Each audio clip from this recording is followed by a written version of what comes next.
it was an email that was sent to me, and I'll just say her first name to protect her identity. Denise, DenYse. Maybe that's not protecting identity because that's not a common name, but anyway, Denise is her name, and she sent an email, and this email talked about something that's happening in Canada. The subject was leaked email from Liberal Party of Canada lays out the plan for what's going to happen in November, December, and then the first and second and third quarters of 2021.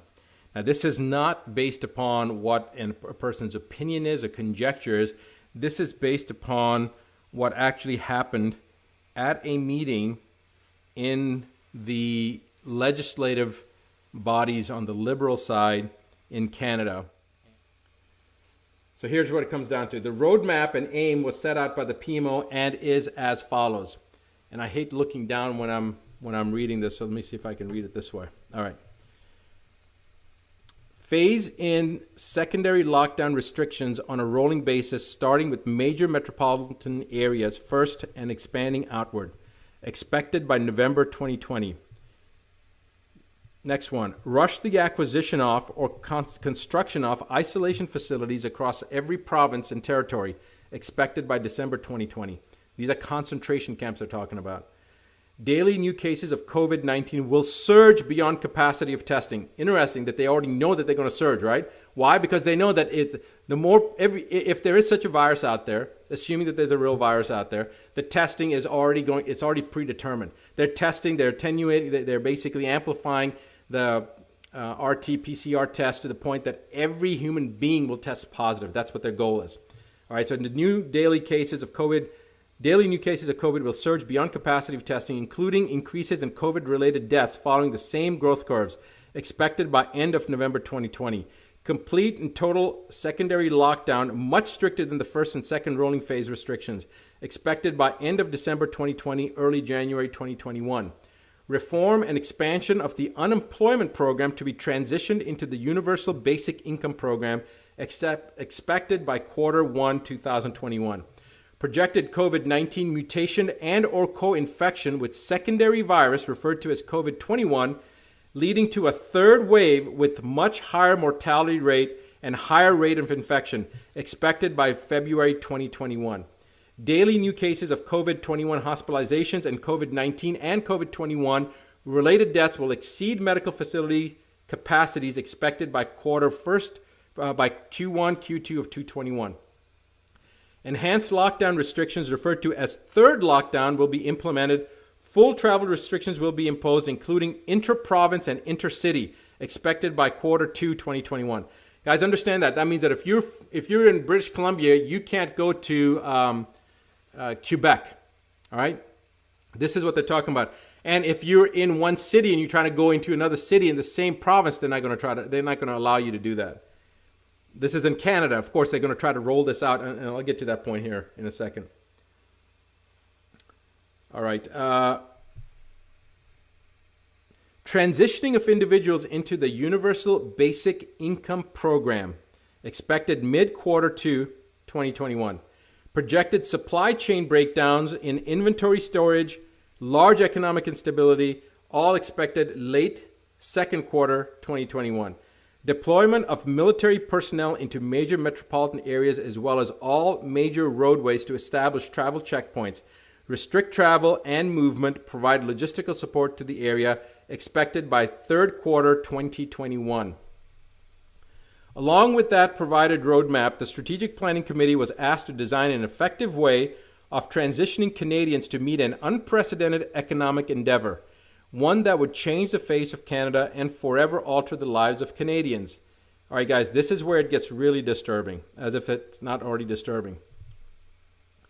What we are told was that in order to offset what was essentially an economic collapse on an international scale, that the federal government was going to offer Canadians a total debt relief. So people are getting excited about that. That sounds good, but wait. This is how it works. The federal government will offer to eliminate all personal debts, all mortgages, all loans, all credit cards, etc., with all funding which all funding will be provided to Canada by the IMF under what will become known as the World Debt Reset Program. In exchange for acceptance of this total debt forgiveness, the individual would forfeit ownership of any and all property and assets forever. In exchange for acceptance of this total debt forgiveness, the individual would forfeit ownership of any and all property and assets forever. The individual would also have to agree to partake in the COVID-19 and COVID-21 vaccination schedule, which will provide the individual with unrestricted travel and unrestricted living even under a full lockdown. So if you agree, you can go do anything you're doing as long as you partake in the COVID-19 and COVID-21 vaccination schedule, regardless of the lockdown. Magically, you take this vaccine and boom, guess what? You don't have to social distance. You don't have to wear a mask anymore because you have already gotten your vaccines. All right. So this is unrestricted living even under a full lockdown through the use of a photo identification referred to as Canada's Health Pass. Committee members asked who would become the owner of the forfeited property and assets in that scenario, and what would happen to lenders or financial institutions. We were simply told the World Debt Reset Program will handle all of the details. So when they were asked what happens to the property and what happens to the banks, don't worry about it, we're going to take care of it. That's what they were told. All right. And now it gets really, really interesting. Wow. Committee members asked who would become, I read that. Several committee members also questioned what would happen to individuals if they refused to participate in the World Debt Reset Program or the Health Pass or the vaccination schedule. The answer we got was very troubling. Essentially, we were told it was our duty to make sure we come up with the plan, meaning the Liberal Party was told that it was their duty to come up with a plan to ensure that would never happen. We were told it was in the individual's best interest to participate. When several committee members pushed relentlessly to get an answer, we were told that those who refused would first live under the lockdown restrictions indefinitely, and that over a short period of time, as more Canadians transitioned into the debt forgiveness program, the ones who refused to participate would be deemed a public safety risk and would be relocated into isolation facilities. Once in those facilities, they would be given two options: participate in the debt forgiveness program and be released, or stay indefinitely in the isolation facility under the classification of a serious public health risk and have all your assets seized. As you can imagine, after hearing all of this, it turned into quite the heated discussion and escalated beyond anything I've ever witnessed before. In the end, it was implied by the PMO that the whole agenda will move forward no matter who agrees with it or not. That it won't just be Canada, but in fact, all nations will have similar roadmaps and agendas. That we need to take advantage of the situations before us to promote change on a grander scale for the betterment of everyone.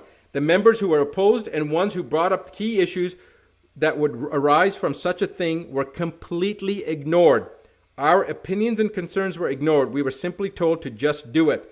All I know is that I don't like it, and I think it's going to place Canadians into a dark future.